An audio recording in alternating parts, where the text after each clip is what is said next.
Oh, okay. I don't have video again. I don't know why that is, but let's see if we can do something about it. No, can't do anything about that.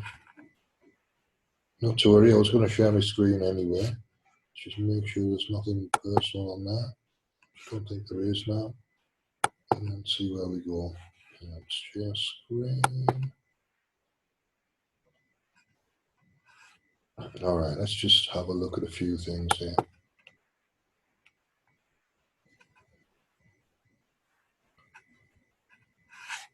So let's go to the BBC. Just an interesting source of information, usually fairly accurate or accurately reflects the government position.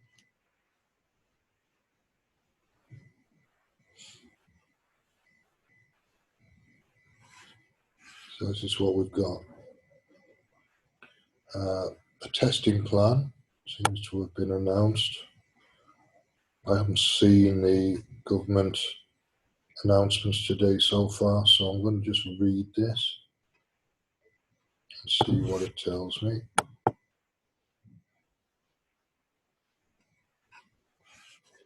Okay, this is a live commentary on what's being said.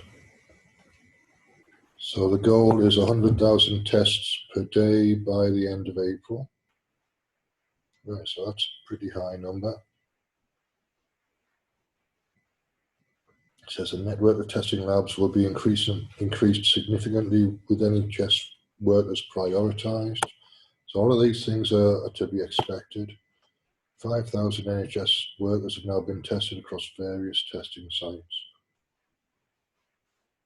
So you would expect NHS workers to be prioritised. You would expect people to have been tested. Right, here we go. Government can commit to 25,000 tests per day. On how tests are being prioritised, Mr. Hancock says he took the decision that first priority has to be the patient, for whom the result of the test is a difference between life and death. Now, if he'd said anything else, I would have been very, very, very surprised. So this is all fairly obvious stuff. He now addresses tests which he says he's being urged to approve. In one case, a test I am being urged to buy missed 3 out of 4 positive cases of coronavirus. Approving tests that don't work is dangerous and I will not do it. He says the government is committed to reaching 25,000 tests per day by the end of April. Right, and we've just put a breaking news banner over the top of the main website that says 100,000 coronavirus tests is the target by the end of the month. So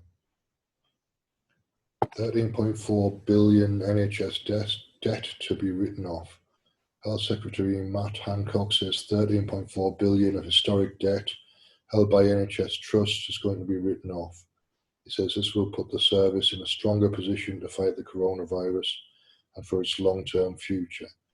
He also says new guidance on the protective equipment for NHS staff published today is amongst the highest in the world. Right, so each NHS trust has its own debt. Some of them have gone bust in the past for whatever reason, mismanagement or emphasizing one thing when they could be emphasizing something else, whatever. But 13.4 billion is a lot of money. So that starts people off with a fresh slate, a clean slate, because they're going to need whatever reserves they've got to fund testing and what have you. Presumably they'll get that money back as well.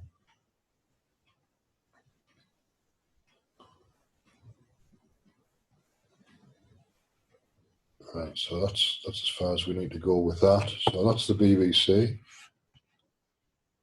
Let's look at what else do we need to look at. Right, you don't need to see that. That shouldn't be there. So I need to take that off when I actually post this stuff.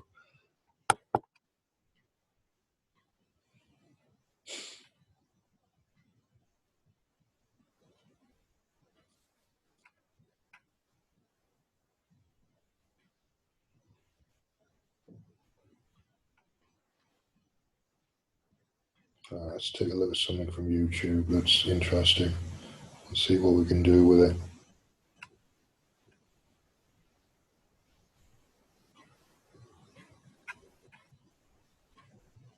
All right, let's look at this reading of something by Neville Goddard. It's on the Potter is the channel, so it's a reading. It's not his voice, but I've listened to one from this channel and it was pretty well read. So I'm just gonna, and I don't know how long it is, but we'll play part of it anyway. See how we go.